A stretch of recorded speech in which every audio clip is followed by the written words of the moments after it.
வணக்கம். நாம இன்னைக்கு பார்க்க போறது என்னது அப்படின்னு கேட்டீங்கன்னா, நியூட்ரிசார்ஜ் பயோ ஏஜ்ங்க. ஸோ நியூட்ரிசார்ஜ் பயோ ஏஜ் வந்து ஒரு அமேசிங்கான ஒரு ப்ராடக்ட். எல்லாருக்கும் இப்ப தேவைப்படுகின்ற ப்ராடக்ட். ஏன்னா இந்த உலகத்துல மக்களுடைய டயட், சாப்பாடு எல்லாத்துலயுமே நம்ம வந்து கலப்படம் கலந்திருக்கு. டாக்ஸிக்ஸ் இருக்கு. சரி, நம்ம உடம்புக்குள்ள ஒரு தீமையான பொருள் போறதற்கு வாய்ப்பு இருக்காங்க அப்படின்னு கேட்டீங்கன்னா, ஒரு 100 வருஷத்துக்கு முன்னாடினா நம்ம என்ன சொல்லலாம்னா, இல்லங்க. எதுல கலப்படம்? பெருசா நீங்க சொல்லுங்க. ஒரு 50 வருஷத்துக்கு முன்னாடியே போங்களேன். போயிட்டு கலப்படம்னா பெருசா நம்ம எதை பேசுவோம்? யோசிச்சு பாருங்க. பால்ல தண்ணி கலந்துட்டாங்களாம். அது வந்து என்னமோ ஒரு பெரிய தப்பு மாதிரில எல்லாரும் பேசிக்கிட்டு இருக்காங்க. பால்ல தண்ணி கலந்து கலந்து கொண்டுட்டு வந்துடுறது அப்படிங்கிற மாதிரி. அப்ப பால்ல வெறும் தண்ணி கலக்குறது தண்ணி. சரியா? தண்ணி கலக்குறதெல்லாம் கலப்படம்னு சொன்ன நாட்டுல, இப்போ உங்களுக்கு chemicals, bleaching powder, baking soda, Ajinomoto, colours இருக்கிற வேக்ஸ் அப்ப சாப்பிடக்கூடாது அப்படின்னு தெரிஞ்சும் உணவுப் பொருட்களை அதை ஏன் கலக்குறாங்க? மக்களுக்கு வருமானம் வேணும். மக்கள் வந்து இப்ப நாடு எப்படி போய்கிட்டு இருக்குன்னா எல்லாருக்கும் லாபம் வேணும். அதை எப்படி நான் லாபத்தை ஈட்டலாம்? எந்த வழினாலும் பரவாயில்ல, யார் எக்கேடு கெட்டாலும் போனாலும் பரவாயில்ல.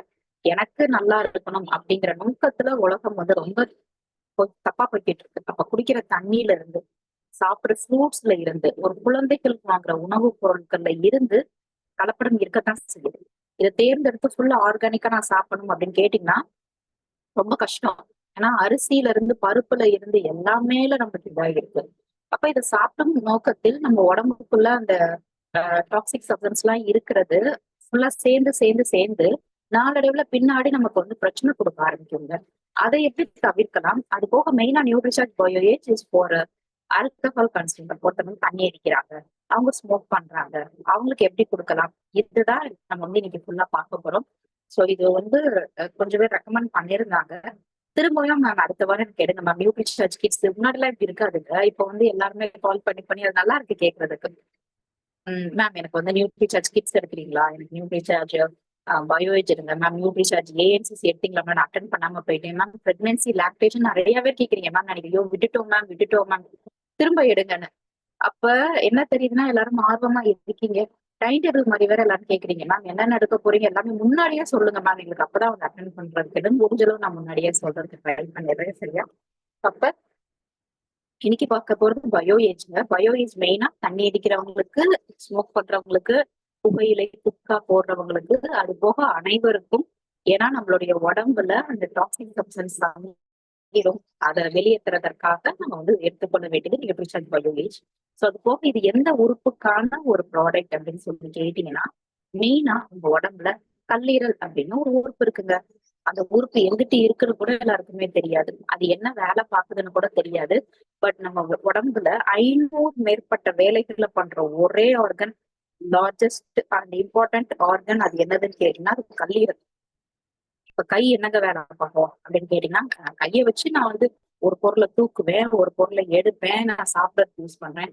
சரி, காலை வச்சு என்ன பண்ணுவேன்? நான் நடக்கிறேங்க, காலை உட்கார்றதுக்கு எல்லாம் யூஸ் ஆகும். கண்ணை வச்சு எதுங்க? நம்ம இந்த உலகத்தை பாக்குறதற்கு கண்ணுங்க. சரி, அப்ப மூக்க வச்சு ஒரு பொருளை சுவாசிக்கிறதற்கு, ஸ்மெல் பண்றதற்கு, மூச்சு விடுறதற்கு அப்படின்னு சொல்றீங்க. சரி, எல்லா உறுப்புகளையும் சொல்லும் போது 1, 2 அதோடைய ஃபங்க்ஷன் வந்து 3, 4 இவ்வளவுதான் சொல்றீங்க. பட் கல்லீரலுக்கு மட்டும் அது பண்ற வேலைகள் பாத்தீங்கன்னா 500 பண்ணலாம். அப்ப அது எவ்வளவு இம்பார்ட்டன்ட். அப்ப நம்ம அந்த இம்பார்ட்டன்டான உறுப்புகளை நல்லா பாதுகாத்துக்கிட்டாதான் உண்டு. இப்ப மெயினா அந்த 500 வேலையும் சொல்ல முடியாதுங்க. ஒரு டாப் 6, 7 பண்ற அந்த மெயின் ஜாப் மட்டும் சொல்றேன்.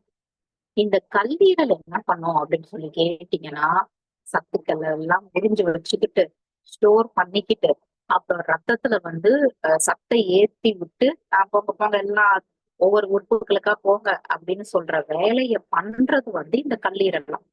சரியா? அது போக உங்களுக்கு பிளட்ல சுகர் வந்து கரெக்டா வச்சிருக்கு. சாப்பிட்ட சாப்பாடை வந்து உங்க உடம்பு வந்து கன்வெர்ட் பண்ணும். கன்வெர்ட் பண்ணிட்டு குட்டி குட்டியா பிரேக் டவுன் பண்ணிட்டு கன்வெர்ட் பண்ணி சத்தை எடுத்துட்டு எனர்ஜியா கன்வெர்ட் பண்ணுங்க. புரியுதா உங்களுக்கு? அப்ப அது வந்து சாப்பிட்ட சாப்பாட உங்களுக்கு கன்வெர்ட் பண்ணும்போது சுகரா அப்படியே பிளட்ல இல்லாம அது அழகா உங்களுக்கு அந்த கொலஸ்ட்ரால் இதெல்லாம் உடம்போட தங்க வைக்க கூடாது. சரியா? இந்த வேலையை பண்றதும் கல்லீரல் தான். அப்ப என்ன அர்த்தம்? கல்லீரல் வேலை பார்க்காம போச்சுன்னா டயபெட்டிக் ஆகுறதுக்கு வாய்ப்புகள் கூட. உங்களுக்கு உங்க உடம்புல கிட்னி போறதுக்கு வாய்ப்புகள் கூட. உங்களுக்கு கல்லீரல் வேலை பார்க்காம போச்சுன்னா உங்களுக்கு ஆஹ் என்ன சொன்னேன், இது டயபெட்டிக் வர வாய்ப்பு அதிகம். உங்களுக்கு கொலஸ்ட்ரால் லெவல் கூடுறதுக்கு வாய்ப்பு அதிகம். கொலஸ்ட்ரால் கூடுறதுனால ஹார்ட் அட்டாக் வர்றதுக்கு சான்ஸ், கிட்னி போறதுக்கு சான்ஸ், இப்படி நிறைய ஒரு புட்டு புட்ட புட்ட புட்டப்புன்னு போயிடும் கல்லீரல் போச்சுன்னா. சரியா? இப்போ மெயினா என்ன வேலையை சொன்னேன், இது என்ன பண்ணுது, உங்க உடம்புல இருக்கிற நச்சுக்களை வெளியேறுதுங்க. நம்ம எப்படி வெளியில குளிச்சிருக்கோம், அது மாதிரி உடம்பு உள்ள குளிக்க வைக்கிற வேலையை இது பண்றாங்க. அது போக உங்களுடைய உடம்புல கொழுப்பை டைஜஸ்ட் பண்ண வைக்கிறதும், உங்களுக்கு பைல் ஆசிட சுரக்க வைக்கிறதுக்கும் காரணமா அமைகிறது இந்த கல்லீரல் தான். சப்போஸ் நீங்க vitamins A, D, E, K, இந்த விட்டமின்ஸ் இருக்கிற சாப்பாடு உள்ள போகும்போது இதை கரெக்டா அதை உறிஞ்சு சத்துக்களை எடுக்கிற வேலையும் இந்த கல்லீரல் பண்ணுது. சரியா? அப்ப கல்லீரல் வந்து எவ்வளவு நன்மை பண்ணுது. ஏன்னா நம்ம உடம்புக்கு விட்டமின்ஸ் எல்லாம் ஒட்டணும், புரோட்டீன்ஸ் உடம்புல போய் ஒட்டணும். சிலருக்கு சாப்பிட்ற சாப்பாடு நல்லாதான் தடுவாங்க, பட் ஏதாவது செஞ்சுக்கிட்டே இருக்கும், உடல் ரொம்ப பருமனா இருப்பாங்க. அவங்களுக்கே ரீசன் தெரியாது. நமக்குமே ரீசன் நம்மகிட்ட சொல்லுவாங்க, என்ன சாப்பிட்டு சாப்பிடுங்கன்னு கேட்டா நல்ல ஆரோக்கியமா சொல்லுவாங்க, நல்லா வாக்கிங் எக்ஸசைஸ் பண்றேன்னு சொல்லுவாங்க. என்ன இவர் இந்த மனுஷன் வந்து சாப்பிட்ற சாப்பாடும் நல்லா இருக்கு, எக்ஸசைஸும் பண்றாங்க, அப்படியே அவங்க உடம்புக்கு பிரச்சனை பண்ணுது அப்படின்னு நம்மளே யோசிப்போம். அதற்கு காரணம் உங்க உடம்புல உள்ள இந்த கல்லீரல் வேலை பார்க்கலன்னா இந்த சத்துக்கள் எல்லாம் உரியவே அதுக்கு தெரியாது. அப்ப நச்சுக்கள்னா எதெல்லாம்னு சொல்றீங்க? எதெல்லாம் என் உடம்புக்குள்ள இருக்கு, எனக்கு நச்சுக்கள் இருக்கா இல்லையா, டவுட் இருக்கும் இல்லையா? மெயினா தண்ணி அடிக்கிறது, ஸ்மோக் பண்றது, இது எல்லாமே உடம்புக்கு தீமை வாய்ந்தது. இது உடம்பு விட்டு வெளியேற்றணும். அது போக நம்ம உடம்புக்குள்ள டாக்ஸிக்ஸ் எல்லாருக்கும் தான் இருக்கும். எப்படின்னு கேட்டீங்கன்னா, எல்லாரும் குளிக்கிறோம். எதுக்கு குளிக்கிறோம்? தினந்தோறும் குளிக்கணும். அப்பதான் நம்ம உடம்புக்கு வந்து நம்ம உடம்புல கழிவுகள் எதுவும் இருக்காது அப்படின்னு சொல்லிதான் நம்ம குளிக்கிறோம். அப்ப குளிக்கிறதற்கு காரணம் என்ன அப்படின்னு சொல்லி கேட்டீங்கன்னா, உடம்புல வந்து அழுக்கு இருக்கக்கூடாது. அதே மாதிரிதான் எல்லாரும் குளிக்கிறோம். பணக்காரங்களும் குளிக்கிறோம், விவசாயம் குளிக்கிறோம், ஏசியில உட்கார்ந்துறவங்களுக்கும் குளிக்கிறோம், எல்லாரும் தான் குளிக்கிறோம். அதே மாதிரி நீங்க வந்து நல்லா காஸ்ட்லியான சாப்பாடு சாப்பிட்டாலும் சரி, ரொம்ப இந்த சாப்பாடு சாப்பிட்டாலும் சரி, எந்த மாதிரி இடத்துல இருந்தாலும் சரி, உங்க உடம்புக்குள்ள இந்த கழிவுகள் வந்து இருக்கத்தான் சரி. சரியா? அதை என்ன பண்ணணும்னா டெய்லி பேசிஸ்ல வெளியேற்றணும். முக்காவாசி நம்ம உடம்புல 95% இந்த கழிவுகளை வெளியேற்றுற வேலையை ஃபுல்லா யாரு பண்றான்னா கல்லீரல் பண்ணுது. இது எப்படி வச்சுக்கலாம்னு கேட்டீங்கன்னா, வீட்டுல 95% உங்க ஒய்ஃப் தானே வீடை கூட்டி பிறகு குப்பையெல்லாம் அள்ளி போடுறாங்க. என்னைக்காச்சும் முடியல அப்படின்னா தான் நம்ம என்ன பண்ணுவோம், பிள்ளைங்க கூட்டுவாங்க, இல்லாட்டி நீங்க ஏதாச்சும் ஹெல்ப் பண்ணுவீங்க, அப்படி இருக்கும்ல. அதே மாதிரிதான் கல்லீரல் என்ன பண்ணுமா, 95% உடம்புல கழிவுகள் எல்லாத்தையும் வெளியேத்து இதெல்லாம் கழிவுகள், நீங்க எல்லாம் வந்துருங்க அப்படின்னு சொல்லி வெளியேற்றுற வேலையை பண்றது கல்லீரல். எப்படி வெளியே போகும்னு கேட்டீங்கன்னா யூரின். சோ நம்ம யூரின் போறீங்கல்ல, அதுல வந்து அந்த டாக்ஸிக் சப்ஸ்டன்ஸ் எல்லாத்தையும் நல்லா டிசால்வ் பண்ணி கிருமி தேவையில்லாதது எல்லாத்தையும் நம்ம உடம்ப வந்து வெளியே ஏத்தி. அதனாலதான் டாக்டர் சம்டைம்ஸ் நீங்க ஏதாச்சும் பிரச்சனை சொல்லுவீங்க, அந்த டாக்டர்ஸ் வந்து யூகிச்சு இவங்க உடம்புக்குள்ள என்ன உறுப்புகள் ரிப்பேர் ஆயிருக்கும்னு கணிக்கிறதற்காக உங்ககிட்ட கொஸ்டின் கேட்பாங்க. உங்க யூரின் ஒரு நாளைக்கு எத்தனை போறீங்க, மோஷன் எப்படிங்க போறீங்க அப்படின்னு கேட்பாங்க. இதற்கு காரணம் இதுதான். யூரின் எப்படி போறீங்க அப்படிங்கிறத வச்சு உங்க கல்லீரல் எப்படி ஃபங்க்ஷன் ஆகுது அப்படிங்கிறத டயக்னைஸ் பண்ணிடலாம். சரியா? அப்போ இப்ப எல்லாருக்கும் டவுட் இருக்கும், தண்ணி அடிக்கிறது சொன்னீங்கன்னா, ஸ்மோக் பண்றத சொன்னீங்க. நான் இப்ப தண்ணி அடிக்க மாட்டேன், ஸ்மோக்கும் பண்ண மாட்டேன், அப்ப எனக்கு உடம்புக்குள்ள கழிவுகள் எப்படி போகும் அப்படின்னு கேக்குறீங்களா? நம்ம சாப்பிடுற சாப்பாட்டுல இருந்து போதும், குடிக்கிற தண்ணியில இருந்து போதும், சுவாசிக்கிற காத்துல இருந்து போதுங்க. காத்துல எப்படிங்க சுவாசிக்கிறதுல கிருமி இருக்கும் அப்படின்னு கேட்டீங்கன்னா, கண்ணுக்கு தெரியாத கிருமிகள் குஞ்சு கிடக்கு. சரியா? நீங்க இப்ப ஒரு செல்போன் யூஸ் பண்றீங்கன்னா அதை டெய்லி கழுவி கழுவி ஜாமான்களோட மாதிரி கவுத்துறது இல்லையே. அதுல கிருமிகள் இருக்கும். இப்ப ஒரு சூப்பர் மார்க்கெட்டு போறீங்க, அந்த ட்ராலியை பிடிச்சு தள்ளிக்கிட்டே போறீங்கன்னா அந்த சூப்பர் மார்க்கெட் ஆரம்பிச்சதுல இருந்து என்னைக்காச்சும் அந்த கூடையெல்லாம் அவங்க கழுவி இருப்பாங்களா? இல்ல. சூப்பர் மார்க்கெட் தொடர்ந்து உள்ள போறீங்கன்னா அந்த டோர் கைப்பிடி எவ்வளவு பேர் தொடுறாங்க, அதை என்னைக்காச்சும் கிளீன் பண்ணிருக்காங்களா அவங்க? இல்லங்க. அப்ப அதுல எல்லாம் கிருமிகள் இருக்குமான்னு கேட்டீங்கன்னா கிருமிகள் இருக்கத்தான் சொல்லுங்க. சரியா? அப்ப நீங்க வந்து சுவாசிக்கிற காத்து, இங்க தண்ணி, இது எல்லாத்துலயும் என்ன இருக்கும் அப்படின்னு சொல்லி கேட்டீங்கன்னா கிருமிகள் இருக்கத்தான் செய்யும். இது என்ன ஆகும் அப்படின்னு கேட்டீங்கன்னா உடம்புக்குள்ள ஒரு நாள் இல்ல 2 நாள் இல்ல கண்டினியூஸா வருஷக்கணக்கா போகும். எப்படின்னா நீங்க வந்து தண்ணி குடிக்கிறீங்க, அந்த தண்ணி ஆத்து தண்ணி தாங்க குடிப்போம் அப்படின்னு சொல்றீங்க. அந்த ஆத்து தண்ணி குடிக்கிறது அந்த ஸ்டோர் ஆகி இருக்கிற இடத்தெல்லாம் போய் பார்த்திருக்கீங்களா? ம். எவ்வளவு புழு பூச்சி, அதை விட இன்னும் சொல்ல போனோம்னா எலி செத்து கிடக்கலாம். ம். நாய் செத்து கிடக்கலாம். நம்ம போய் பார்த்துக்கிட்டு இருக்கோமா? இன்ஸ்பெக்ட் பண்ணிட்டு இருக்கோமா? வீட்டுக்கு தண்ணி வருது பிடிக்கிறோம், சுத்தமா வருதுன்னு நம்ம நம்பிக்கிட்டு இருக்கோம். பட் 100% பியூரா கொஞ்சம் வருமா? ஆத்து தண்ணி தான். எல்லாத்தையும் கடந்து தானே வருது. அப்ப நம்ம அந்த குடிக்கிற தண்ணியில கிருமிகள் இருக்கும். சரியா? சுவாசிக்கிற காத்துலயும் கிருமி இருக்கும்னு சொல்லிட்டேன். சாப்பிடுற சாப்பாட்டுல எப்படிங்க கிருமி இருக்கும் அப்படின்னு சொல்லி கேட்டீங்கன்னா, நம்ம இன்றைய காலத்துல நம்ம சாப்பிடுற வெண்டைக்காய்ல இருந்து, கீரையில இருந்து, கத்திரிக்காயில இருந்து, காலிஃபிளவர், கிரேப்ஸ், பப்பாளி எதுவுமே நாட்டுக்காய் கிடையாது. அப்படியே நாட்டுக்காய் போட்டாலும் பூச்சி மருந்து அடிக்காம யாரும் நமக்கு தெளிக்காம கொடுக்க மாட்டாங்க. ஏன்? அப்பதானே அவங்க லாபம் கிடைக்கும். 2 கத்திரிக்காயில சூத்த வந்துருச்சுன்னா அடுத்து நீங்க என்ன பண்ணுவீங்க? ஒரே சூத்தையா இருந்துச்சு, இந்த பொம்பளைட்ட வாங்கக்கூடாது அப்படித்தான் நம்ம பேசுவோம். இந்த கடையில வாங்கக்கூடாது. கிரேப்ஸ் வாங்கினேன்ப்பா ஒரே புள்ளி பூச்சி. சின்ன பிள்ளைல நான் வாங்கின கிரேப்ஸ்ல எல்லாத்துலயும் புழு எல்லாத்துலயும் இருக்கும். காலிஃபிளவர்ல நிறைய இருக்கும். இப்ப அந்த அளவுக்கு அப்படியே குறைஞ்சிருச்சு. ஒரு கிரேப்ஸ்ல வந்து உங்களுக்கு ஒரு புழு கூட பார்க்க முடியல, பூச்சியை பார்க்க முடியல. கத்திரிக்காய்க்குள்ள எதுலயாச்சும் தான் சுத்தையா இருக்கு, வெண்டைக்கால எதுலயாச்சும் தான் சுத்தையா இருக்கு, கொய்யாப்பழத்துலயும் அப்படிதான். அப்ப என்னதான் நடக்குதுன்னா பெஸ்டிசைட்ஸ், ஃபெர்டிலைசர்ஸ் எல்லாம் யூஸ் பண்ணுவாங்க. இது நம்ம உடம்புக்குள்ள போனா ரொம்ப ரொம்ப ஆபத்தானது. யோசிச்சு பாருங்க. முன்னாடி உரத்துக்கு எதை போடுவாங்க? இயற்கை உரத்தை போடுவாங்க. சரியா? அப்படி இயற்கை உரத்துல வரும்போது அந்த மண் எல்லாம் அவ்வளவு சத்தா இருக்கும். இப்ப மண்ணே சத்து இல்லாம போயிடுச்சு. அப்படி போகும்போது உங்க கல்லீரல் வந்து என்ன பண்ணும்? கஷ்டப்படுங்க. சரியா? இப்போ அந்த கல்லீரல் தான் வெளியே ஏத்திக்கிட்டு இருக்கு. கல்லீரலுக்கு மட்டும் என்ன ஒரு தன்மை உண்டு அப்படின்னு சொல்லி கேட்டீங்கன்னா, ஒரு 80% வரைக்கும் அது டேமேஜ் ஆயிடுச்சுன்னு நினைச்சுக்கோங்களேன். திரும்ப அது என்ன பண்ணுமா? நீங்க டயட் இதெல்லாம் கண்டிப்பா ஃபாலோ பண்றதுனால திரும்ப பழையபடிக்கு அதை ரீஜெனரேட் ஆகிருமா. அதுவே ஒரு மாதிரி புதுப்பிச்சு நல்லதா ஆயிக்கிடுமா. இந்த ஒரு பாயிண்ட்னாலதான் எல்லாரும் உயிரோட இருக்கும். எல்லாரும் உயிரோட இருக்கோம்னே சொல்லலாம். ஏன்னா நம்ம இஷ்டத்துக்கு சிலர் வந்து புரோட்டா சாப்பிடுறாங்க, பிரியாணி சாப்பிடுறாங்க, சிக்கன் சாப்பிடுறாங்க, பப்ஸ் சாப்பிடுறாங்க, தண்ணி அடிக்கிறாங்க பசங்க. கேட்டா என்ன பதில் சொல்லுவாங்க? எங்க 10 வருஷமா 15 வருஷமா அடிக்கிறேன், எனக்கு ஒண்ணுமே செய்யலன்னு சொல்லிட்டு இருக்காங்க. கொஞ்சம் யோசிச்சு பாருங்க. உலகத்துல இருக்க நம்மளுடைய ஊர்ல இருக்கிற டாஸ்மாக் எல்லாமே ஃபுல்லா தான் இருக்கு. எங்கேயுமே கூட்டம் இல்லாம ஆளே இல்லாம பார்க்கவே முடியல. எல்லாரும் போய் போய் தடுமி விடுறாங்க. சரியா? ஒரு நாள் சப்போஸ் ஒருக்கு அடிக்கிறாங்க, ஒரு 100 ml குடிச்ச உடனே மயங்கி விழுந்து ரத்த வாந்தி வந்துச்சுன்னா யாராச்சும் அடுத்து வந்து குடிப்பாங்களா? இல்லாட்டி ஒரு நாள் 100 ml குடிச்சாங்க உடனே இறந்துட்டாங்க, இது குடிச்சா நம்ம இறந்துருவோம்ப்பா, டக்குன்னு இறந்துருவோம் அப்படின்னு இருந்துச்சுன்னா மனிதர்கள் குடிப்பாங்களா? மாட்டாங்க. பயம் இருக்கும். பட் ஏன் அந்த பயம் இல்லைன்னா இந்த கல்லீரல்னாலதான். இந்த கல்லீரல் என்ன பண்ணும்? நீங்க தண்ணி அடிக்கும் போது பாதிப்படைறது உறுதி. ஸ்மோக் பண்ணும்போது நீங்க அது பாதிப்படைறது உறுதி. பட் அது ரீஜெனரேட் ஆகிறதுனால அதோடைய கெப்பாசிட்டி என்ன பண்ணும்னா, ஓகே ஓகே இவங்க தண்ணி அடிக்கிறாங்க இருந்தாலும் நான் தாங்கிக்கிறேன் அப்படின்னு சொல்லி 80% அது 75% பாலாகிற வரைக்கும் வெளியில உங்களுக்கு அது டேமேஜ் ஆகிட்டு இருக்கு அப்படின்னு சொல்லி காட்டவே காட்டாது. வயிறு வலிக்காது, ஒண்ணுமே செய்யாது. நீங்க என்ன நினைப்பீங்க? என் உடம்பு கல் உடம்பு பின்னல இருக்கும், அவ்வளவு செய்யாது அப்படின்னு நினைச்சுட்டு இருப்பீங்க. அப்படிலாம் கிடையாது. உள்ள டேமேஜ் ஆகிட்டு இருக்கு. பட் அது வெளியில காட்டல. வெளியில 80%க்கு அப்புறம் காட்டும். சரியா? வயிறு வலிக்கும், பயங்கர பிரச்சனையாகும், ஃபேட்டி லிவர் டிசீஸ்ன்னு சொல்லுவாங்க. அவ்வளவுதான் போச்சுன்னு சொல்லுவாங்க, கிட்னி போச்சுன்னு சொல்லுவாங்க, இது போச்சுன்னு சொல்லுவாங்க.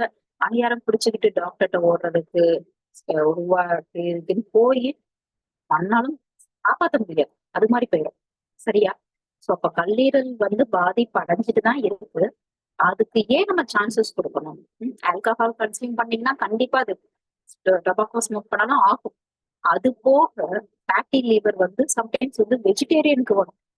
டாக்டர் ரொம்ப வயிறு வலிச்சிருக்கோம், ஏதாவது செஞ்சிருக்கோம், நீங்க உடனே போய் டாக்டர்கிட்ட போய் கேட்டிருப்பீங்க. டாக்டர் வந்து இந்த ஒரு ஸ்கேன் பாத்துருப்பான்னு பாத்துருப்பாங்க. பார்த்துட்டு டாக்டர் சொல்லுவாங்க, உங்களுக்கு ஃபேட்டி லிவருங்கன்னு சொல்லுவாங்க. ஃபேட்டி லிவர் டிசீஸ் என்னங்க ஒண்ணுமே புரியாது. ஃபேட்டி லிவர்னா பொதுவா தண்ணி அடிக்கிறவங்களுக்கு, ஸ்மோக் பண்றவங்களுக்கு தானே வரணும். சுத்த வெஜிடேரியன், நான் நான்வெஜ் கூட சாப்பிட மாட்டேன், நான் ஸ்மோக் பண்ண மாட்டேன் அப்படின்னு சொன்னவங்களுக்கு எல்லாம் ஃபேட்டி லிவர் இருந்தது. அப்ப ஃபேட்டி லிவர் யாருக்கெல்லாம் வரும்னா, தண்ணி அடிக்கிறவங்க, ஸ்மோக் பண்றவங்க, நான்வெஜ் நிறைய சாப்பிட்றவங்க, வெளியில ஜங்க் ஃபுட் சாப்பிட்றவங்களுக்கு வரும். அடுத்து பியூர் வெஜ்ஜுங்க, நான் எந்த ஹேபிட்டும் கிடையாதுங்கன்னு சொல்றவங்க ஏன் வருதுன்னா, அவங்க சாப்பிடுற டயட் ரொம்ப ஆயிலி ஃபுட்டா சாப்பிட்டுருப்பீங்க. சரியா? அது போக நீங்க வந்து ரொம்ப எக்ஸசைஸ் எதுவுமே, அந்த ஒரு பிசிக்கல் எக்ஸசைஸே பண்ணாட்டினாலும் இந்த ஃபேட்டி லிவர் வந்து வரும். புரியுதா? இப்ப உடம்புக்குள்ள டாக்ஸின்ஸ் போனா பிரச்சனை ஆகுமான்னு கேட்டீங்கன்னா, குடிக்கிற தண்ணியில கிருமியே இருக்கு, டாக்ஸின்ஸ் இருக்கு அப்படின்னா கூட, நீங்க ஏதோ ஒரு மாத்திரை நான் சாப்பிட்டுட்டு இருக்கேங்க 5 வருஷம் 6 வருஷம் 6 வருஷமா சொன்னீங்களா, அந்த மாத்திரையில இருக்கிற கெமிக்கலும் உடம்புல போய் ஒட்டும். அது போக நாங்க வந்து பிளாஸ்டிக்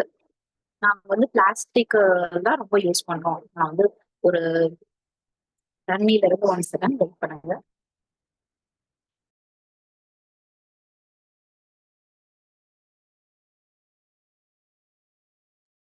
சரியா? இப்ப நாங்க வந்து பிளாஸ்டிக்ஸ் யூஸ் பண்றவங்கன்னு சொல்றவங்க உடம்புல கூட அந்த டாக்ஸின்ஸ் போய் இருக்கத்தான் செய்யும். வாட்டர் பாட்டில்ல நீங்க குடிக்கிறீங்கன்னு வச்சுக்கோங்க, அதான் பிளாஸ்டிக்ல குடிக்காதீங்கன்னு சொல்றாங்க. நம்ம நினைக்கணும் பிளாஸ்டிக் அப்படி உடம்புல தண்ணியில கலக்க போகுதுன்னு. இது எல்லாமே மைக்ரோ பிளாஸ்டிக்ஸ், கண்ணுக்கு தெரியாது உங்களுக்கு. பட் அந்த பிளாஸ்டிக்ஸ் கலக்கத்தான் செய்யும். பிளாஸ்டிக் வந்து யூஸ் பண்றது ஜீரோ வகையில். உங்க வீட்டை நாங்க வந்து பிளாஸ்டிக்ஸா யூஸ் பண்றோம்னு சொன்னீங்கன்னா, அதுல இருக்கிற கெமிக்கல்ஸ் உடம்புக்கு போகத்தாங்க செய்யும். அது போக லோ லெவல் பிளாஸ்டிக்ஸ் இருக்கும், அதாவது ரீயூஸ் பண்ணவே கூடாது. அது பின்னாடி போட்டிருப்பாங்க பாருங்களேன், பிளாஸ்டிக்ஸ் இருந்துச்சுன்னா அதுக்கு பின்னாடி திருப்பினீங்கன்னா நம்பர் 1 நம்பர் 2 அப்படிலாம் போட்டுருப்பாங்க. அது எல்லாமே அதோடைய தரத்தை குறிக்கிறது. சரியா? இந்த நம்பர் 1 2 இது எல்லாம் பாய்சன் அர்த்தம். அந்த பிளாஸ்டிக்ஸ வந்து நீங்க யூஸ் பண்ணீங்கன்னா உடம்புக்கு தீமை விளைவிக்கும். அப்படியே போச்சுன்னா ஒரு நாள் என்ன ஆகும்னா, லிவர் ஃபெயிலியர் ஆகிடும், டேமேஜ் ஆயிடும். இப்படி அழகா இருக்க வேண்டிய உங்களுடைய கல்லீரல் நல்லா வீங்கி கொழுப்பா படிஞ்சு என்னமோ வெந்து போன மாதிரி ஆயிடும். சரியா? பொதுவா ஒரு மனுஷனுக்கு எப்ப பிரச்சனை வரும், அந்த லிவர் டேமேஜ் ஆகும்னா, நல்லா நீங்க டயட்டை ஃபாலோ பண்றீங்க, ஆஹ் நல்ல எக்ஸசைஸ் எல்லாம் பண்றீங்கன்னா, வயசாகும் போது, நான் சொல்ற வயசாகிறதுனா 85 வயசுதான் நான் வயசாகச்சுன்னு சொல்லுவேன். நிறைய பேர் கால் பண்ணி பேசும்போது பிரச்சனைகளை சொல்றீங்க. ஓகே மேம், உங்களுக்கு கொஞ்சம் வயசு தானே, இதெல்லாம் ஒன்றும் பிரச்சனையே கிடையாது. நீங்க நியூட்ரி சார்ஜ் இருங்க, கண்டினியூஸா நான் சொல்ற லைஃப் ஸ்டைலை ஃபாலோ பண்ணுங்க, சரியாயிரும்னு சொன்னா பதிலுக்கு கேக்குறீங்க, மேம் என்ன மேம், நான் வந்து நீங்க சரியா கேட்கலன்னு நினைக்கிறேன், எனக்கு வந்து 39 வயசு ஆயிடுச்சுன்னு திரும்ப சொல்றாங்க. சரியா? சோ அப்ப நான் என்ன சொல்றேன், 39 வயசு ஒரு வயசு, 39 49 59 69 வயசு கிடையாது. எது வயசு 85 ஆயிடுச்சுங்க அப்படின்னு சொன்னா, இந்த உள்ள இருக்கிற கல்லீரல் வந்து அதோடைய வேலைகளை வந்து கொஞ்சம் குறைச்சுக்கணும். சரியா? பட் அப்படி 85 வயசுல வர வேண்டிய பிரச்சனைய 35 வயசுல ஒருத்தனுக்கு வருது. ஃபுல்லா அப்படி தண்ணி அடிச்சான், புரோட்டா பிரியாணி சிக்கனு போச்சு உடம்பு அப்படின்னு சொன்னீங்கன்னா உடம்பு போயிடும். அப்ப இந்த கல்லீரல் பாதிப்படைறதை எப்படிங்க நான் கண்டுபிடிக்கலாம்? எனக்கும் உள்ள இருக்கு. நீங்க சொன்ன மாதிரி நான் வந்து ஒரு 10 வருஷம் போல தண்ணி அடிச்சேன், பட் இப்போ அடிக்கிறது இல்ல. டேமேஜ் ஆயிருக்குமா அப்படின்னு உங்களுக்கு டவுட் இருக்கும். அது போக இன்னும் ஒரு சிலர் சொல்லுவாங்க, மேம் நான் வந்து நீங்க சொன்னீங்க வெளி சாப்பாடு சாப்பிட்டா கூட கல்லீரல் பாதிப்படையும்னு. நான் இப்ப வெளி சாப்பாடு தான் சாப்பிட்டுட்டு இருக்கேன், எனக்கு வேற வழி இல்லை. பிள்ளைங்க ஒய்ஃப் எல்லாம் வேற ஊர்ல இருக்காங்க, நான் இங்கே இருக்கேன். அப்படி இல்லாட்டி எனக்கு வந்து வெளியில நாங்க வாரத்துக்கு 2 3 நாள் நான் வெளியில தான் சாப்பிட்ற மாதிரி இருக்கு அப்படின்னு யாரெல்லாம் சொல்றாங்களோ, அவங்களுக்கும் பாசிபிள் சான்சஸ் இருக்கு, கல்லீரல் பாதிப்படைகிறதற்கு சான்சஸ் நிறைய தான் இருக்கு. அப்ப என்னன்னா அறிகுறிகள் அப்படின்னு கேட்டீங்கன்னா, முக்காபேசி வேருக்கு இது அறிகுறிகளை வந்து காட்டாது. அதுதான் நம்ம பண்ற ஒரே தப்பு. அப்ப அறிகுறிகளே காட்டாது. அறிகுறிகள் அப்ப எனக்கு எப்படி தெரியும் அப்படின்னு சொல்லி கேட்டீங்கன்னா, ஒரு சில நான் சொல்ல போற அறிகுறிகள் இருக்கலாம், இல்லாமையும் இருக்கலாம். சோ இந்த அறிகுறிகளை பார்க்கும் நபர்களுக்கு கல்லீரல் வேலை பார்க்காம இருக்கலாம், பாதிப்படைறதுக்கு வாய்ப்புகள் அதிகமா இருக்கு. இப்ப என்னென்ன எஃபெக்ட் அப்படின்னு சொல்லி கேட்டீங்கன்னா, சிம்டம்ஸ், பசியே இல்லைங்க அப்படின்னு நிறைய பேர் சொல்லுவாங்க. சரியா? சோ எனக்கு வந்து பசிக்கவே மாட்டேங்குது அப்படின்னு சொல்றவங்களுக்கு கல்லீரல் டேமேஜ் ஆகுறதுக்கு வாய்ப்புகள் சான்சஸ் நிறைய இருக்கு. உள்ள டேமேஜ் ஆயிருக்கலாம்.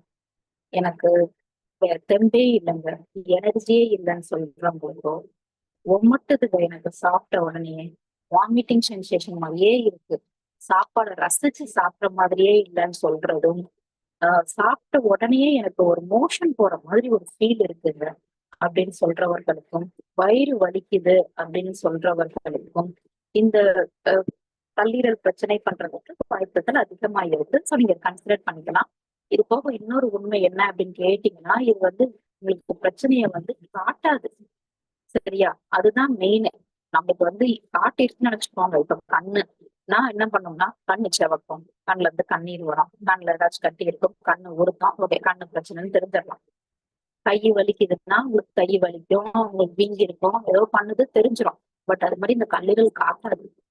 ஸோ அதற்கு நம்ம நியூட்ரிசார்ட்ல என்ன பண்ணிருக்கோம் அப்படின்னு சொல்லி கேட்டீங்கன்னா, மெயினா மூலிகைகள், மெயினா இல்ல எல்லாமே மூலிகைகள் தான்.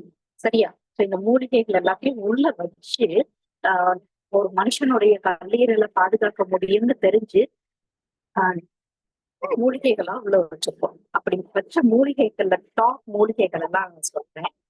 பால் நெருஞ்சில், வெல்வம், நெல்லி, தீமைக்காட்டு முள்ளங்கி, சீபக்தான் அப்படிங்கிற ஒரு வகையான ஃப்ரூட்டு, வேம்பு, வேப்பிலை, இதை எல்லாத்தையும் உள்ள வச்சிருக்காங்க. காரணம், கல்லீரலுக்கு மூலிகைகளை கொடுத்து குணப்படுத்த முடியுங்கிறதுக்காக. அது ரொம்ப நல்ல உறுப்பு. எப்படின்னு கேட்டீங்கன்னா, ரிப்பேர் ஆயிருக்குன்னு நினைச்சுக்கோங்களேன், அதை திரும்ப நீங்க டயட் எக்ஸசைஸ் கண்டிப்பா ஃபாலோ பண்றதுனால உங்களால கொண்டுட்டு வர முடியும். இப்போ தண்ணி அடிச்சிருக்காங்க, திடீர்னு பயங்கரமா வயிறு வச்சு போய் பார்த்துருக்காங்க, ஒரு 60% கல்லீரல் வந்து போயிருச்சான். அப்ப டாக்டர் திரும்ப தண்ணி அடிக்கவே கூடாதுன்னு சொல்லியிருக்காங்க. பழையபடிக்கு அவங்களுக்கு கல்லீரலை கொண்டுட்டு வர முடியுமானா முடியும். தண்ணி அடிக்கிறத நிறுத்திட்டு நியூட்ரிசார்ட் பயோ ஏஜ் எடுத்துக்கிட்டு, அது போக அவங்க வந்து ஃப்ரெஷ் கிரீனி வெஜிடபிள்ஸ் எல்லாம் சாப்பிட்டு நல்லா எக்ஸசைஸ் டயட் எல்லாம் ஃபாலோ பண்ணாங்கன்னா திரும்ப சூப்பரா கொண்டுட்டு வர முடியும். ரிப்பேர் ப்ராசஸ் வந்து நடக்கும். சரியா? அதற்காக தான் இதுக்குள்ள சீபக்தான் அப்படின்னு ஒரு வகையான ஃப்ரூட் வச்சிருக்காங்க, நெல்லிக்கனி வச்சிருக்காங்க. எதுக்கெல்லாம் செல்ல திரும்ப ரீஜென்ரேட் பண்ணி கொடுக்கறதற்காக. அடுத்தது பால் நெரிச்சல் வச்சிருக்காங்க. இத வந்து பண்டைய மனிதர்கள் இது எனக்கெல்லாம் தெரியாது, பால் நெரிஞ்சல் நான் கேள்விப்பட்டது கூட தெரியாது. மேபி வயசானவங்களுக்கு இதை கேள்விப்பட்டிருக்கீங்க. முன்னாடி என்ன பண்ணுவாங்களாம், கல்லீரல் சம்பந்தப்பட்ட பிரச்சனைகள் இருந்துச்சுன்னா உடனேயே இததான் அந்த எடுத்து அரைச்சு கொடுப்பாங்களாம், சரியாயிருப்பான். அதனால நம்மளுடைய நியூட்ரிசார்ட் பயோ ஏஜ்ல பால் நெரிஞ்சல்னு தூக்கி நம்ம உள்ள வச்சிருக்கோம். சரியா? சோ அப்போ உங்க உடம்புல டாக்ஸின்ஸ், அந்த ஆல்கஹால் கன்சியூம் பண்ணவங்களுக்கு எல்லாம் உடம்புல அந்த லிவர் செல்ல இன்க்ரீஸ் பண்ணணுங்கிறதுக்காகவும், இன்ஃபிளமேஷனை டிக்ரீஸ் பண்ணணும், அதாவது உள்ளி எரிச்சல் இருக்கும், வீக்கம் இருக்கும், இதை கம்மி பண்றதற்காகவும் பால் நெரிஞ்சல் உள்ள வச்சிருக்காங்க. சீமைக்காட்டு முள்ளங்கி வச்சிருக்காங்க, டேண்டிலியா. எங்க இது அந்த உள்ள ரோட்ல வளர்ந்துருக்கும்லங்க, அதை போய் காட்டுறீங்க அப்படின்னு சொல்லுவீங்க. ஆமாங்க, அதுதான் உண்மை. எனக்கு ஒரு சார் சொன்னாங்க, கிருஷ்ணகுமார் சார் தான் நினைக்கிறேன், எனக்கு சரியா ஞாபகம் இல்ல. மேம், நம்ம ஊர்ல இருக்கிறது எல்லாத்தையும் எடுத்து அறுத்து ஃபாரின் கண்ட்ரிட்டு இருக்காங்க மேம், அங்கதான் இது கிடைக்காது. சரியா? சோ அவங்களுக்கு வந்து இது மருத்துவ குணம் அறிஞ்சு இங்க இருக்கிற செடிகளை, சும்மா வளர்ந்து கிடக்குற செடிகளை எடுத்துட்டு அங்க ஃபாரின் அவங்க எடுத்துட்டு போய் அவங்க மெடிசினல் பர்பஸ்க்காக யூஸ் பண்றாங்க அப்படின்னு சொன்னாங்க. நம்மளுக்கு கூடவே குப்பம் மாதிரி வளர்ந்து கிடக்குறதுனால நமக்கு தெரியாம இருக்கும் அதோடைய நன்மைகள். சோ சீமைக்காட்டு முள்ளங்கி இது என்ன பண்ணும்னா, உங்க உடம்புல இருக்கிற அந்த கல்லீரல்ல இருக்கிற டாக்ஸிக் சப்ஸ்டன்ஸ் எல்லாத்தையும் ரிமூவ் பண்ணும் அப்படிங்கறதற்காக இதையும் நம்ம என்ன பண்ணிருக்கோம், உள்ள வச்சிருக்கோம். வேம்ப தூக்கி உள்ள வச்சிருக்கோம். இது எதற்காக அப்படின்னு சொல்லி கேட்டீங்கன்னா, உங்களுடைய இம்யூன் சிஸ்டத்தை கூட்டும். இந்த கசப்புத்தன்மை என்ன பண்ணணும்னா ரத்தத்துல இருக்கிற கிருமிகளை கொன்றோம் அப்படிங்கிறதற்காக வேம்பையும் உள்ள வச்சிருக்காங்க. அது போக நியூட்ரிசார்ட் பயோ ஏஜ் எடுத்தா கல்லீரல் மட்டும் கிடையாது, உங்களுடைய டைஜஸ்டிவ் சிஸ்டமே நல்லா இருக்கும்.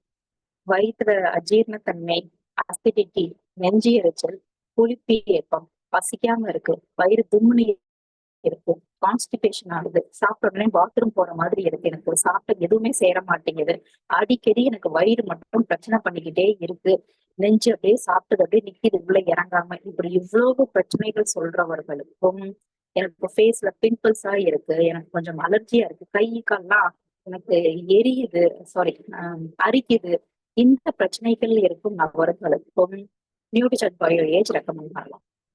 ஏன் அப்படின்னு சொல்லி கேட்டீங்கன்னா, டைஜஸ்டிவ் சிஸ்டம் சரியா இல்லாட்டினாலும் டைஜஸ்டிவ் சிஸ்டம் கரெக்ட் பண்ணும்.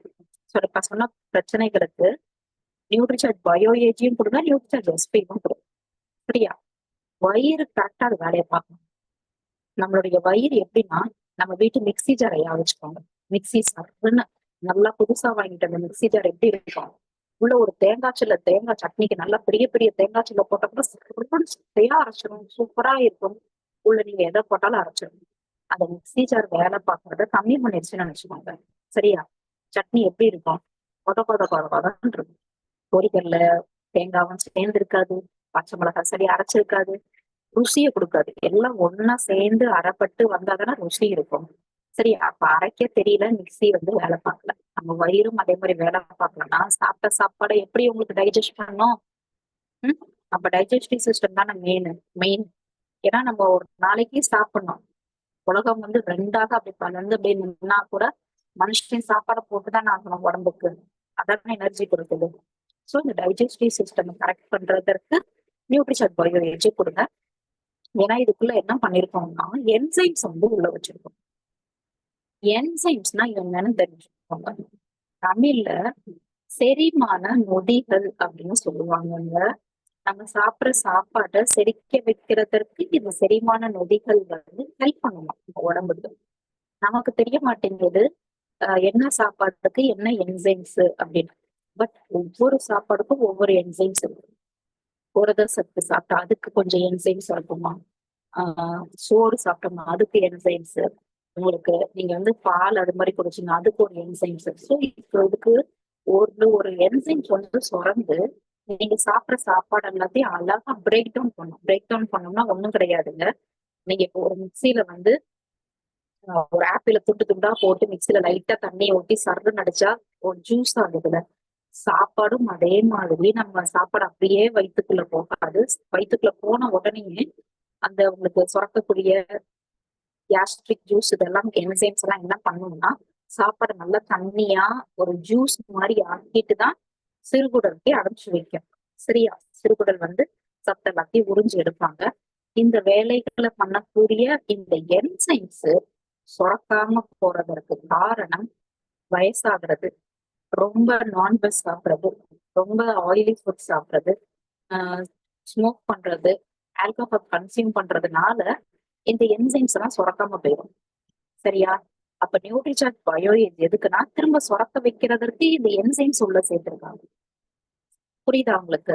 சாப்பிட்ட சாப்பாடு சரிக்காதுங்கிற உங்களுக்கு ஃபீல் நீங்க எல்லாருக்கும் தெரியும். வயிறு ஒரு மாதிரி இருக்குங்க, எப்பவுமே கேஸ் ஒன்னா நெஞ்செரிச்சலா இருக்கு, சரியே ஆக மாட்டேங்குது, கான்ஸ்டிபேஷனா இருக்கு. அது போக நான் வந்து ஒரு 10 வருஷம் ஹாஸ்டல்ல தான் சாப்பிட்டேன். இப்பவும் நான் அங்க வந்து மீட்டிங்காக வெளியே போக வேண்டியிருக்கு, வீட்டுல சாப்பிட்ட சந்தர்ப்பம் இல்லை அப்படின்னு சொல்றவங்க எல்லாருக்குமே இந்த டைஜஸ்டிவ் என்சைம் சரியா வேலை பார்க்காது. நான் ஃப்ரூட்ஸ் சாப்பிட மாட்டேன், தண்ணி சரியா குடிக்க மாட்டேன், நேரத்துக்கு சாப்பிட மாட்டேன்னு சொல்றவங்களுக்கும் வேலை பார்க்காது. சரியா? அப்ப நம்ம என்ன பண்ணணும்? நான் இப்ப இவ்வளவு பிரச்சனைகளை சொல்லிக்கிட்டு வரீங்களா, அவங்க எல்லாருக்கும் நீங்க நியூட்ரிஷன் பயோ ஏஜ் கொடுக்கணும். சோ இதுக்குள்ள என்ன பண்ணிருக்கோம், அந்த என்சைம்ஸ் வச்சு அது போக நல்ல கிருமிகளையும் வச்சு என்ன நல்லது பண்ண முடியுமோ எல்லாத்தையும் பண்ணிருக்கோம். இதற்கு காரணம் ஒருக்க தண்ணி அடிச்சா கூட நல்ல கிருமிகள் எல்லாம் சுத்து போயிடும். இதை எப்படி நீங்க பாக்கலாம்னா, உங்க வீட்டுல ஒரு ஹாட்பிக் இருந்துச்சுன்னா அது ஒரு எறும்பு மேலேயோ ஒரு புழு மேலேயோ பூச்சி மேலேயோ வினாயிலையோ ஹார்பிக்கோ ஊத்துங்க. சரியா? இல்லாட்டி நீங்க குடிக்கிற கோக்கு பெப்சி இருக்குல்ல, அதுக்குள்ள நீங்க ஒரு எறும்பை எதையோ போட்டு பாருங்க, எப்படி படுதுங்க, எல்லாம் சுருங்கி வெதுங்கி செத்து போயிடும்.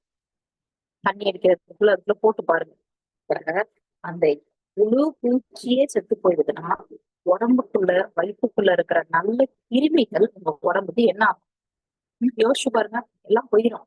சோ அதுக்காக நல்ல கிருமிகளும் திரும்ப உருவாக்குறதற்கு நல்ல கிருமிகளையும் நியூட்ரிஷன் பயோ ஏஜ்ல உள்ள வச்சிருக்கு. அது போக என்சைம்ஸ் உள்ள வச்சிருக்கோம். நான் சொன்னேன்ல உங்களுக்கு செரிமானத்துக்கு உதவுற என்சைம்ஸ், அதையும் படிப்படியாக ஒன்றொன்றாக உள்ள வச்சிருக்கோம். சோ இது வந்து கொழுப்பு இருக்கிற வச்சுக்கோங்க, அதை சரி பண்றதற்கு லிப்பேஸ்ங்கிற என்சைம் சுரக்கணும். சம்டைம்ஸ் நீங்களும் பிரியாணி சாப்பிட்டு மட்டன் சாப்பிட்டு இருப்பீங்க, உங்க ஃப்ரெண்ட்ஸும் பக்கத்துல பிரியாணி மட்டன் சாப்பிட்டு இருப்பாங்க, நீங்களும் அவங்களும் ஒண்ணு போலதான் எல்லாம் ஒரே சாப்பாடு தான் சாப்பிட்டு இருப்பீங்க. பட் உங்களுக்கு வெயிட் போட்டுக்கிட்டே போகும். உங்க ஃப்ரெண்டு பாத்தீங்கன்னா அவர் நல்லா உங்க குறைதான் சாப்பிடாரு, அதே சாப்பாடு என்ன சாப்பிட்டாலும் அப்படியே தான் உடம்பு இருக்கிற மாதிரி இருக்கும் சிலருக்கு. நீங்க இப்ப யோசிப்பீங்க, என்னடா என்ன சாப்பிட்டாலும் உடம்பு அப்படியே தான் இருக்குது. ஏன்னா அவங்க உடம்புல இந்த லிப்பிட் சரியா வேலை பார்த்துச்சுன்னா கொழுப்பு ஒட்ட விடாது. அதே மாதிரிதான் புரதத்தை செரிமானம் பண்றதற்கு பெப்பைன் அண்ட் வெஜிடேரியன், நீங்க சாப்பிடுற வெஜிடபிள்ஸ் ஃப்ரூட்ஸ் செரிக்க வைக்கிறதற்கு செல்லுலேஸ், நீங்க சாப்பிடுற நார் சத்து அந்த சாப்பாடை செரிக்க வைக்கிறதற்காக ஆல்பா கேலக்டோசைடேஸ் அப்படிங்கிற என்சைம், அடுத்தபடியாக இது எல்லாத்தையும் உள்ள வச்சிருக்காங்க. சரியா? இதுக்குள்ள மிளகு, திப்பிலி, இஞ்சி, வில்வம், நெல்லிக்காய், இது எல்லாத்தையும் உங்களுக்கு என்ன பண்ணிருக்காங்கன்னா நியூட்ரிஷன் வேல்யூவேஷன்ல உள்ள வச்சிருக்காங்க. ஸோ வில்வம்லாம் நம்ம கேள்விப்பட்டிருக்கோம். இது எதுக்குங்க அப்படின்னு சொல்லி கேட்டீங்கன்னா, உங்களுடைய உடம்புல ரத்தத்தை சுத்தப்படுத்துறதற்காக. ஸோ ரத்தம் சுத்தமா இருக்கணும். அது போக இன்டைஜஷன் ப்ராப்ளம் கரெக்ட் பண்றதற்கும், உள்ள கிருமிகளை கொல்றதற்கும் இது எல்லாத்தையும் உள்ள வச்சிருக்காங்க. இது போக உள்ள கலந்திருக்க பொருட்கள் எல்லாம் பாத்தீங்கன்னா நிறைய எக்கச்சக்கமா, நம்ம கொஞ்சம் தான் சொல்றோம். சோ இது எதற்காக அப்படின்னு கேட்டீங்கன்னா, இதை நான் கேள்விப்பட்டதுதான். மிளகு, திப்பலி, இஞ்சி, வில்வம், நெல்லி, வேம்பு, உங்களுக்கு சீரகம், இது எல்லாம் நம்ம கேள்விப்பட்டதுதான். இது எல்லாத்தையும் மாத்திரை வடிவத்துல சூப்பரா இருக்கு. நல்ல கிருமிகள் மட்டும் உங்களுக்கு நல்ல கிருமிகள் கொடுத்து நல்ல கிருமிகளுக்கு சாப்பாடையும் உள்ள வச்சிருக்காங்க. நியூட்ரிஷன் பயோஏஜ் ஒரு மாத்திரைக்குள்ள, அதுவும் பெரிய பிளஸ். சரியா? அப்ப வயிறு சம்பந்தப்பட்ட பிரச்சனைகள் சொல்றவர்களுக்கும் நியூட்ரிஷன் பயோஏஜ். நான் வெளியில தாங்க சாப்பிடுறேன், வீட்டுல நாங்க ரொம்ப ஆயில் ஃபுட் தாங்க சாப்பிட்டோம், எனக்கு நீங்க சொல்ற பிரச்சனை கொஞ்சம் இருக்கனால நியூட்ரிஷன் பயோஏஜ். தண்ணி அடிக்கிறவங்களுக்கு, ஸ்மோக் பண்றவங்க யோசிக்காம கொடுங்க. ஏன்னா ஒன்ஸ் உங்களுக்கு டேமேஜ் ரொம்ப ஆயிடுச்சுன்னா அதுக்கப்புறம் வருந்தி போஜனம் இல்லைன்றதுனால கொடுங்க. இதுல கோடிக்கணக்கான அளவுல உங்களுக்கு மாத்திரைக்குள்ள அந்த நல்ல கிருமிகளை அடைச்சிருக்காங்க. அவ்வளவு நல்ல கிருமிகள் இருந்தாதான் உங்க உடம்புக்கு போய் அவ்வளவு திரும்ப உங்க உடம்புல நல்ல கிருமிகளை உற்பத்தி பண்ணணும், கிருமிகளை வெளியேற்றணும் அப்படிங்கிறதுக்காக தான் அவ்வளவு. சரியா? அப்ப டீடாக்சிபிகேஷன் பண்றதற்கு, நச்சுக்களை வெளியேற்றுறதுக்கு நியூட்ரிசார்ஜ் பயோஏஜ் ஒரு மாத்திரை போதுமானது. இது உங்களுக்கு எப்ப டீடாக்சிபிகேஷன் நடக்காம போகும்னா, தண்ணி அடிக்கிறவங்களுக்கு நடக்காது, ஸ்மோக் பண்றவங்களுக்கு சரியா நடக்காது. ரொம்ப 75 85 வயசு ஆயிடுச்சுங்கன்னா கொஞ்சம் தண்ணி கம்மியாகும். அது போக நான் எப்பவுமே வெளி சாப்பாடு சாப்பிடுவேன், பிரியாணி இதெல்லாம் சாப்பிட்டுக்கிட்டு இருக்கேன் அப்படின்னு சொல்றவங்களுக்கும் உங்களுக்கு அவ்வளவா அது வேலை பார்க்காது. இவர்கள் எல்லாருக்கும் நம்ம நியூட்ரிஷன் பயோஏஜ் கொடுங்க. சரியா? அப்ப ரத்தத்தை சுத்தப்படுத்துதா? ரத்தம் சுத்தமா இருக்கணும். ஃபர்ஸ்ட் 5 லிட்டர் ரத்தம் இருக்கணும். அதுல ஆர்பிசி அளவு கூட இருக்கணும். அந்த ரெட் பிளட் செல்ஸ்ல ஹீமோகுளோபின் இருக்க வேண்டிய அளவு இருக்கணும். அந்த ரத்தம் சுத்தமா இருக்கணும். ரத்தம் எல்லா இடத்துக்கும் போகணும். போகிற ரத்தம் கூட சேர்ந்து ஆக்சிஜன் நிறைய இருக்கணும். இவ்வளவு இருக்குங்க. நம்ம உடம்பு நினைக்கிற மாதிரி சின்னது கிடையாது. எதுக்கு உடம்புக்கு நம்ம முக்கியத்துவம் கொடுக்கணும்னா, இந்த உடம்பு ஆரோக்கியமா இருந்துச்சுன்னா அடுத்து எல்லாமே உங்களால பண்ண முடியும். சரியா? ஒன்ஸ் உடம்பு ஏதாச்சும் போச்சு, கல்லீரல் போச்சு, கல்லீரல் போனனால கிட்னி போச்சு, கிட்னி போனனால எனக்கு ஹார்ட் கொஞ்சம் போச்சு, ஸ்ட்ரோக் வந்துருச்சு, கேன்சர் வந்துருச்சு, என்ன பண்ணுவீங்க? ஒண்ணும் பண்ண முடியாது. சரியா? டாக்டர்கிட்ட போய் போய் எப்படியாச்சும்னா ஆளாளுக்கு அவங்கவுங்க மெடிசின் சர்ஜரி தானே கொடுப்பாங்க. சோ நீங்க மெடிசின்ஸ் இருக்கிறது சைட் எஃபெக்ட் பண்ணும். இப்ப நீங்க ஹார்ட்டுக்குன்னு எடுப்பீங்க, அது இன்னும் உங்க கிட்னியை பாதிச்சுட்டு இருக்கும். கிட்னிக்குன்னு எடுக்கிறது ஹார்ட்டை பாதிக்கும், ஹார்ட்டுக்குன்னு எடுக்கிறது பிரெயினை பாதிக்கும். மெடிக்கல்ஸ்ல நீங்க இங்கிலீஷ் மெடிசின்ஸ்க்கு எல்லாத்துக்குமே சைட் எஃபெக்ட் இருக்கத்தான் செய்யும். சோ நம்ம உடம்புல இருக்கிற கழிவுகளை வெளியே ஏத்தணுமான்னு கேட்டீங்கன்னா வெளியே ஏத்தணும். வெளியில குளிக்கிற மாதிரி உள்ள குளிக்கணும். இவ்வளவு நாள் நீங்க குளிக்கலனாலும் இனிமே நியூட்ரிசார்ஜ் பயோஏஜ் கொடுத்து உடம்புல இருக்கிற கழிவுகளை வெளியேற்றுறோம். ஏத்துறதுனால உடம்பு உங்களுக்கு வித்தியாசம் தெரியும். லைட்டா ஃபீல் பண்ணுவீங்க, அதனால கொஞ்சம் பசிக்க ஆரம்பிங்க. எல்லாரும் சொல்றது அதுதான், மேம் எனக்கு பசிச்சே வருஷக்கணக்காயிருச்சு. நியூட்ரிசார்ஜ் பயோஏஜ் எடுத்ததுக்கு அப்புறம் தான் எனக்கு பசிக்குது. நியூட்ரிசார்ஜ் பயோஏஜ் எடுத்ததுக்கு அப்புறம் தான் எனக்கு இந்த அசிடிட்டி பிரச்சனை இல்லாம இருக்கு. நியூட்ரிசார்ஜ் பயோஏஜ் எடுத்ததுன்னா தெம்பா இருக்கு மேம் உடம்பு, நல்லா தூக்கம் வருது. நிறைய ஃபீட்பேக் கொடுத்துருக்காங்க நியூட்ரிசார்ஜ் பயோஏஜ். சோ இப்ப நான் என்ன சொல்ல போறேன்னா, பெயர் காரணம் சொல்ல போறேன். நியூட்ரிசார்ஜ் பயோஏஜ்னு வச்சிருக்காங்கல்ல, பயோஏஜ்னா என்ன அப்படின்னா பயாலஜிக்கல் ஏஜ்னு சொல்லுவாங்க, குரோனாலஜிக்கல் ஏஜ்னு சொல்லுவாங்க. உங்களுடைய நிஜ வயசு என்னங்க அப்படின்னு கேட்டா நம்ம என்ன சொல்லுவோம்? பிறந்த எந்த வருஷம் பிறந்தீங்களோ அதுல இருந்து நம்மளுடைய வருஷத்தை கூட்டிட்டு வந்து நம்ம என்ன சொல்லுவோம்னா வயசு சொல்றோம்ல, அது பேரு chronological ஏஜ். அதை நிப்பாட்ட முடியுமா அப்படின்னு கேட்டீங்கன்னா, கடவுளே வந்தா கூட சாவு நிறுத்த முடியாது, உங்களுக்கு வயசாகிறதையும் நிறுத்த முடியாது. எனக்கு வந்து ஆஹ் வயசே ஆகக்கூடாதுங்க, எனக்கு வந்து அப்படியே இருக்கணும்னா அது முடியாது, வயசு ஆகும். அதை கடவுள் நினைச்சாலும் நிப்பாட்ட முடியாதுன்னு சொல்லிட்டு சாவு வரதான் செய்யும். சரி, பயாலஜிக்கல் ஏஜ்னா என்ன? உங்க உடம்புக்கு உள்ள இருக்கிற உறுப்புகளுக்கு வயசாகும். அதை தடுத்து நிறுத்துற தன்மை எல்லாருக்கும் உண்டு. அதனால் நம்ம நியூட்ரிசார்ஜ் பயோ ஏஜ் வச்சு பண்ண போறோம். அப்ப நியூட்ரிசார்ஜ் பயோ ஏஜ் வச்சு என்ன பண்ண போறோம்? உள்ள இருக்கிற உறுப்புகள், வெளியில இருக்கிற உறுப்புகளுக்கு வயசாகாம அப்படியே நான் நிறுத்த போறேன். அது எப்படிங்க முடியும்னு சொன்னா ஈஸியா, சரியா? நீங்க நிறைய உங்களுடைய வீட்டுல ஃப்ரெண்ட்ஸ், ரிலேட்டிவ்ஸ், நீங்க நிறைய பேர் நான் சொன்னோன்னே உங்களுக்கு ஞாபகத்துக்கு வருவாங்க. வயசாகிறது தெரியவே தெரியும். அவங்களுடைய ஃபேஸ்ல இருந்து, அவங்களுடைய பாடி ஸ்ட்ரக்சர்ல இருந்து அப்படியே இருப்பாங்க, இளமையா இருப்பாங்க. ஏப்பா நீ நான் காலேஜ் படிக்கும்போது எப்படி பாத்தீங்க, அப்படியே இருக்க மாறாங்க அப்படின்னு சொல்லுவாங்க. பட் சிலருக்கு எப்படி இருக்கும்னா, காலேஜ் படிச்சதுக்கும் இப்ப பாக்குறதுக்கும் வித்தியாசமே தெரியலங்க. 10 வருஷத்துக்கு முன்னாடி எப்படி இருந்தாங்க, இப்ப எப்படி ஆயிட்டான் அப்படின்னு சொல்றாங்க. உண்மை, உள்ள இருக்கிற உறுப்புகள் சரியா வேலை பார்க்கலன்னா சீக்கிரமே வயசாகிரும். அது உங்களுடைய முடியில, உங்களுடைய ஃபேஸ்ல, உங்களுடைய பாடி ஸ்ட்ரக்சர்ல உள்ள ஏதாச்சும் வேலை பார்க்கறது டேமேஜ்ல வச்சு உங்களுக்கு காட்டும். சரியா? அப்ப நியூட்ரிஷன் பயோ ஏஜ் எது வந்திருக்குன்னா, அந்த உறுப்புகளுக்கு வயசாகாம தடுத்து நிறுத்துறதற்காகத்தான் Nutricharge bio age. Nutricharge bio age கொடுத்தோம்னா என்றும் இளமையா இருப்பீங்களான்னு கேட்டீங்கன்னா, ஆமாம், உண்மை. ஏன்னா உங்களுடைய கல்லீரல் 500 வேலை பாக்குறத நீங்க குறைச்சிருந்தீங்கன்னு நினைச்சுக்கோங்களேன். நான் ஒரு 400 வேலை தாங்க பாக்குறது, 300 வேலை தாங்க பாக்குறேன், திரும்ப அந்த 500 வேலையை பண்ண வைக்கிறோம். 500 வேலையை பண்ணிட்டா நல்லா தானே இருக்கும். புரியுதா உங்களுக்கு?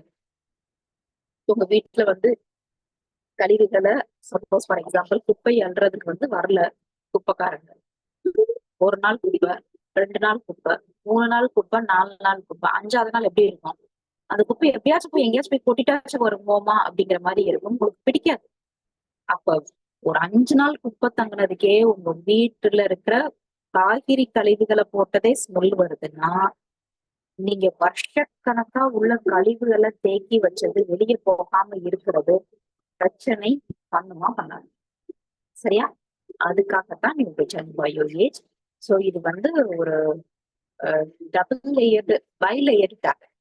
ஒரு சைட் ஃபுல்லா உங்களுக்கு மூலிகைகள், பயோ கிரீன்ஸ், சரி, 53 பயோ கிரீன்ஸ், மொத்தம் 72 சத்துக்கள், அதுல 53 மூலிகைகள், அடுத்து 16 என்சைம்ஸ், ப்ரீபயோட்டிக், ப்ரோபயோட்டிக். இந்த 16 என்சைம்ஸ், ப்ரீபயோட்டிக், ப்ரோபயோட்டிக்கும் வெள்ளை கலர்ல இருக்கும். மீதி எல்லாம் உங்களுக்கு ஒரு மாதிரி கிரீனிஷ், ஒரு ப்ரௌன் கலர்ல இருக்கும். இப்ப மெயினா இது எதுக்குங்க? For liver performance and for digestion, overall ஹெல்த்துக்காகவும் நம்ம எடுத்துக்கொள்ளலாம். இதை யாருக்கு கொடுக்கணும்னா, தண்ணி அடிக்கிறவங்க, ஸ்மோக் பண்றவங்க, ஃபேட்டி லிவர் டிசீஸ் இருக்கிறவங்க, அது போக எனக்கு வந்து டைஜஸ்டிவ் சிஸ்டம் ப்ராப்ளம் இருக்குன்னு சொல்றவங்க அனைவர்களுக்கும் கொடுங்க. 18 வயதிற்கு மேல் இருக்கும் நபர்களுக்கு தான் கொடுக்கணும். சிறு குழந்தைகளுக்கான ஒன்று கிடையாது. 18 வயசுக்கு மேல. அது போக நான் ஒரு 10 வருஷம் தண்ணி படிக்கலாம், நான் எடுத்துக்கலாமா? எடுத்துக்கலாம். நான் ஹாஸ்டல்ல சாப்பிட்டேன், எடுத்துக்கலாமா? எடுத்துக்கலாம். நான் நீங்க சொன்ன மாதிரி எனக்கு வந்து கொஞ்சம் அஜீரணத்தன்மை இருக்கிற மாதிரி ஃபீல் பண்றேன், பசிக்க மாட்டேங்குது, சரியா தூக்க மாட்டேங்குது, அப்ப நான் எடுத்துக்கலாமான்னு கேட்டீங்கன்னா, எல்லாருமே 18 வயசுக்கு மேல எடுத்துக்கலாம். ஏன்னா நம்ம ஆயில தான் சமைக்கணும். அப்பப்ப நம்மளும் கறி, parotta, chicken, mutton, biscuit, cheese சேர்ப்போம். அப்போ உங்க உடம்புக்குள்ளேயும் கழிவுகள் தங்கி இருக்குமானா தங்கி இருக்கும். ஸோ டைஜஸ்டிவ் சிஸ்டம் ப்ராப்ளம் இருக்கிறவங்களுக்கு கொடுங்க. உங்களுக்கு ஃபேட்டி லிவர் ப்ராப்ளம் இருக்கிறவங்களுக்கு கொடுங்க. நச்சுக்களை வெளியேற்றுறதற்காக 18 வயசுக்கு மேல அனைவருக்கும் கொடுங்க. சரியா? சோ அப்ப இதுக்குள்ள சேர்த்திருக்க மூலிகைகள் அற்புதம் பண்ணணுமானா கண்டிப்பாக அற்புதம் பண்ணும். இது வரைக்கும் உடம்புல கழிவுகளை வெளியேற்றலன்னா கூட இப்ப வெளியேற்றி முடியும். அது நல்ல வித்தியாசம் தெரியும். சரியா? சோ இதை சொல்லும் போது சொல்லிக் கொடுக்கணும். ஏன்னா இந்த சைடு ஒரு கலர், அந்த சைடு ஒரு கலர்னு கேட்பாங்க. மூலிகைகள் எல்லாம் ஒரு கலருங்க. இன்னொரு சைடு வயிறுக்கு செரிமானத்துக்கு தேவைப்படுகின்ற என்சைம்ஸும், நல்ல கிருமிகள், நல்ல கிருமிக்கு சாப்பாடும் ஒரு சைடுங்கன்னு சொல்லுங்க. சரியா? அப்ப நம்ம 18 வயதிற்கு மேல் இருக்கும் அனைவருக்கும் இது கொடுக்கலாம். பொதுவா it's main for tobacco users, alcohol and smoke பண்றவங்களுக்கு. இது குறைந்தபட்சம் இப்ப தண்ணி அடிக்கிறாங்க, 10 வருஷமா அவங்க வந்து தண்ணி அடிச்சாங்க. எவ்வளவு நாள் இதை எடுத்துக்கணும் அப்படின்னு கேட்டீங்கன்னா, குறைந்தபட்சம் ஒரு 3 மாசமாச்சும் எடுத்துக்கணும். மேக்சிமம் வந்து அவங்க எவ்வளவு வருஷம் யூஸ் பண்ணாங்களோ அதுக்கு ஏத்தபடி எடுத்துக்கலாம். சோ பொதுவா குறைந்தபட்சம் ஒரு 3 மாசமாச்சும் எடுக்க சொல்லணும். எப்போது எடுத்துக்கொள்ள வேண்டும் அப்படின்னு கேட்டீங்கன்னா, நியூட்ரிசார்ஜ் பயோ ஏஜர் 200 ml டம்ளர் தண்ணீர, ஒரு டம்ளர் தண்ணி கிடையாது, ஒரு மடக்கு தண்ணி கிடையாது, ஒரு டம்ளர் தண்ணீர ஒரு டேப்லெட்ட மதிய உணவுக்கு பின் இல்லாட்டி நைட்டு உணவுக்கு பின் ஒரு டம்ளர் தண்ணிக்கு ஒரு மாத்திரை எடுத்துக்க சொல்லுங்க. சரியா? சோ இது உங்களுக்கு மேம் அவங்களுக்கு தெரியாம பால்ல கலந்து தண்ணி அடிக்கிறவங்களுக்கு கொடுத்துடலாமா, இதுல கலந்து கொடுத்துடலாமான்னு கேக்குறீங்க. அப்பெல்லாம் கொடுக்க கூடாது. இது அவங்க தண்ணியில தான் முழுங்கணும். அவங்களுக்கு சொல்லி கொடுங்க. அவங்களுக்கே தெரியும் ரொம்ப தண்ணி அடிக்கிறதுனால பிரச்சனை வரும்னு. எதுக்கு கேன்சரு அது இதுன்னு வர வச்சுக்கிட்டு. சோ வந்து தாராளமா ரெக்கமெண்ட் பண்ணுங்க. இதை கொடுக்கறதுனால அவங்களுக்கு அந்த தண்ணி அடிக்கணுங்கிற எண்ணமே போயிடும். அதுதான் மெயின். நியூட்ரிசார்ஜ் பயோஏஜ் கொடுங்க. கொடுக்க கொடுக்க கொடுக்க ஆட்டோமேட்டிக்கா அவங்களுக்கு உடம்புல கழிவுல வெளியேற்றி அந்த உங்களுக்கு ஸ்ட்ராங் ஆக்குறதுனால தண்ணி அடிக்கணுங்கிற ஃபீல் வந்து வராது. சரியா? ஸோ அப்போ ஒரு லஞ்சுக்கு இல்ல டின்னருக்கு பின்னாடி 1/2 மணி நேரத்துக்கு அப்புறம் ஒரு டம்ளர் தண்ணியில ஒரு மாத்திரை எடுத்துக்க சொல்லுங்க. இதோடைய விலை 1500 ரூபாய். சரியா? இதோடைய பேக் சைஸ் 30 டேப்லெட். உங்களுக்குள்ள எத்தனை டேப்லெட் இருக்கும் அப்படின்னு சொல்லி கேட்டீங்கன்னா, ஒரு மாசத்துக்கு 30 டேப்லெட் இருக்கும். 1500 ரூபாய். சோ நீங்க Nutricharge SNF, Nutricharge bio age இது மாதிரி எல்லாம் விற்கிறதுனால உங்களுக்கு பிபி அதிகமா வருது. சரியா? சோ இதை நீங்க வந்து கொடுக்கும்போது வேற ஏதாச்சும் சொல்லி கொடுக்கணுமாங்க அப்படின்னு சொல்லி கேட்டீங்கன்னா, எஸ், எப்பவுமே நம்ம நியூட்ரிசார்ஜ் பொருட்கள் இருக்கும்போது நம்ம அவங்க கிட்ட சொல்லிதான் கொடுக்கணும். சோ நீங்க தண்ணி நிறைய குடிக்கணும், சாப்பாடு கரெக்ட் டைமுக்கு சாப்பிட்டுருக்கணும். நியூட்ரிசார்ஜ் பயோஏஜ் கிட்ட சொல்லணும், சாப்பாடு கரெக்ட் டைம் சாப்பிடணும், மெதுவா நல்லா ரசிச்சு சுவைச்சு சாப்பிடுங்க. ஃப்ரெஷ் ஃப்ரூட்ஸ் வெஜிடபிள்ஸ் நிறைய இருக்கும். ரொம்ப அறக்க பறக்க டென்ஷனா லைஃப் ஓட்டாது. அடிக்கடி வெளியில வாங்காதீங்க. வெளியில வாங்குறது ஜீரோ வாங்கிறீங்க, உங்களுக்கு டிஃபரன்ஸ் தெரியும். எதுவுமே வெளியில வந்து எதெல்லாம் வாங்கக்கூடாது, ஒரு ஊறுகால இருந்து பிஸ்கட்ல இருந்து வாங்காதீங்க.